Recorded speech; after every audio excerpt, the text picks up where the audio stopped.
Good morning, students. Today we will have to discuss about the chemical coordination under the chapter of the control and coordination. We have discussed in previous lecture about the neural control and coordination with the help of the study of the brain, structure of the brain and spinal cord in human being. Now today we will have to discuss about the chemical coordination, and we will discuss in this chemical coordination about the hormone, because this is the organic product and mainly released from the endocrine glands and are transported by bloodstream. Its peculiar character is that it will not reused.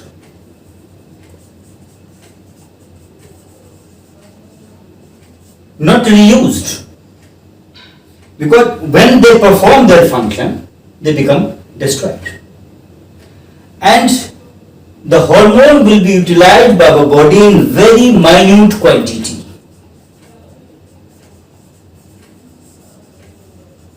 Minute quantity. Now, from where the hormone is synthesized inside our body? Before study of this one, we will have to see the gland. What do you mean by gland? This gland is the modified epithelium. This gland is the modified epithelium. Who is responsible for the secretion of the useful substances? And on the basis of the presence and absence of the duct, it is a tube-like structure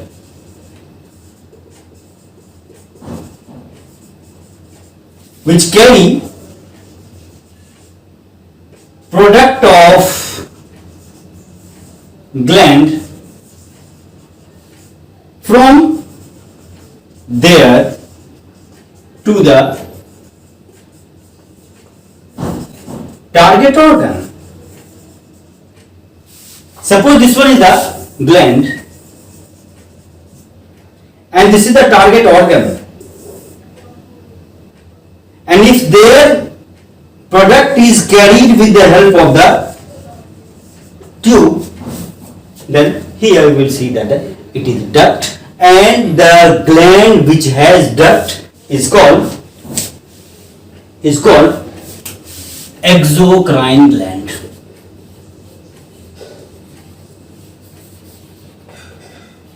Exocrine gland. But it has been observed in certain gland there is no duct. There is no duct, and their product is carried with the help of the blood stream.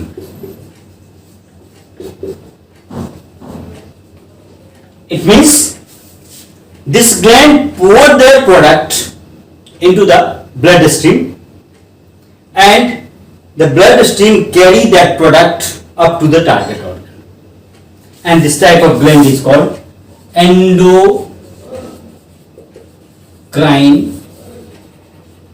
gland. Endocrine gland. Now,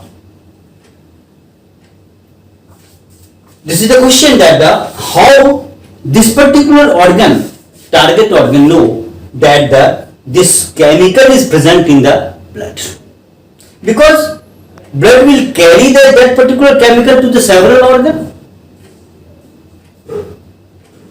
and one of the characteristic feature of the hormone is that it is responsible for the increasing or decreasing the BMR of the body. It means they are responsible for the increasing or decreasing of our metabolic rate. Then what happens?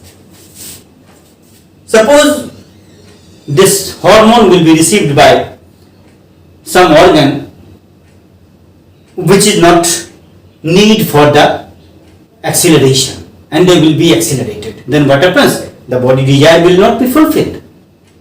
So it has been seen that each and every hormone, each and every target organ have capacity to recognize that particular hormone. It means it has recognition capacity. Then that hormone will be received. Otherwise, they are moving with the blood. There is no any problem. But it is, this type of gland is called endocrine gland. And it has been observed in certain gland that this part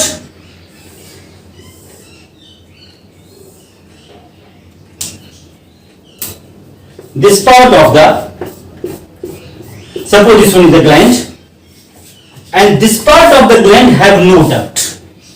It has duct, it has also duct, it has duct, it has duct, all have duct, but it has no duct. It is without duct. This one is without duct. And both the part are functional. Both are functional. Of course, their function is different, but both are functional. And this type of gland is called heterocrine gland.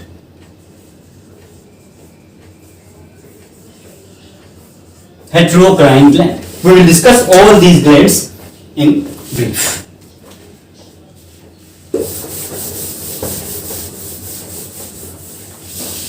The messenger, chemical messenger, which is responsible for the chemical coordination, will be mainly released from the endocrine gland. Of course, from the heterocrine gland, where the endocrine part is also present. So that particular endocrine part is also responsible for the releasing of the hormone. Both. Just we have formed this part of the gland have no duct. It means this is the endocrine part of the gland. It means their product is called hormone. And if the gland have no duct, total gland have no duct, and they are doing pouring their product into the bloodstream, it means whole of that particular gland is endocrine gland. So overall we can say that the endocrine gland is responsible to release hormone. Or endocrine part of this heterocrine gland is responsible to release the hormone. There are so many heterocrine glands, but one of the important heterocrine gland which is very much common, that is pancreas. That is pancreas. We have discussed in the digestive system that pancreas have pancreatic juice, and they pour their pancreatic juice through pancreatic duct to the duodenum. It means the duodenum receive the product of the exocrine part of the pancreas, and they have certain isolate of Langerhans. Langerhans, the name of scientist, in the honor of that particular scientist, because he is the scientist who searched that there is certain endocrine part is also present in the pancreas, and in the honor of we know that particular part, the isolate of Langerhans. The isolate of Langerhans have alpha, beta and delta cells, and those particular cells are responsible for the releasing of the hormones. And we will discuss in detail that what are the function of those hormones. Now, come to the point. Exocrine gland are the gland. We have discussed the name and the function of the exocrine gland because the liver is the largest exocrine gland, and we have discussed in the chapter of the nutrition that liver is responsible to release the bile juice and their function we have discussed. In addition to that liver, so many other glands are also exocrine glands, just like in stomach, that is oxyntic cell, peptic cell, just like in the whole of the alimentary canal, that is the mucus gland, that is the sebaceous gland, that is sweat gland, that is the mammary gland. There are so many glands are called exocrine gland because they have that. Now endocrine gland is the gland which is without duct, and the largest endocrine gland is the thyroid gland. Thyroid gland. The location of this thyroid gland is, suppose this one is the trachea, this is the trachea, then these two are called thyroid glands, and they are connected together with the isthmus. These are the two thyroid glands.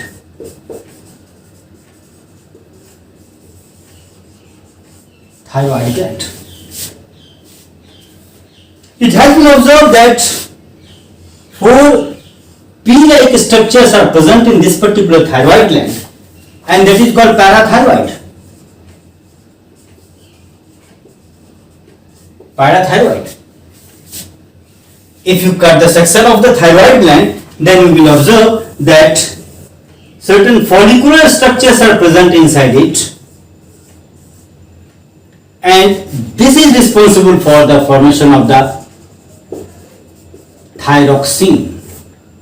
It is called T3 and T4. It is also called triiodothyronine, and this is the triiodo, and this one is the tetraiodothyronine. These two hormones are responsible for controlling our BMR, basal metabolic rate. Their hypersecretion is the cause of myxedema. The person becomes very lean thin, and their temperature of the body is more than the normal. Their BMR is always increased because the more hypersecretion of the thyroxine. And if it is a more BMR in a hypersecretion. If it is hypo, then a person becomes very much puffy or bulky because the BMR is low. This person has no capacity to metabolize the absorbed food, completely metabolize the absorbed food, and due to a storage of that particular food, they become very much puffy or the bulky body. But due to lack of this thyroxine, they are not in condition to generate abundant amount of the energy. So they are very much weak person, and it is very we can say that they become fatigued by doing a very common work as a simple work, and it is very much common in the female. Now next gland we will discuss here, that it is called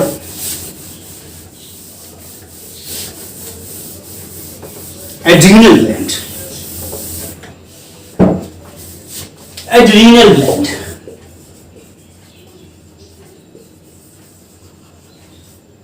It is also called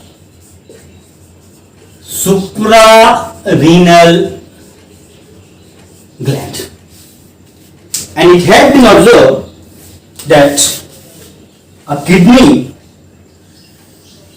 a pair of kidney have a pair of this type of conical structure. This type of conical structure.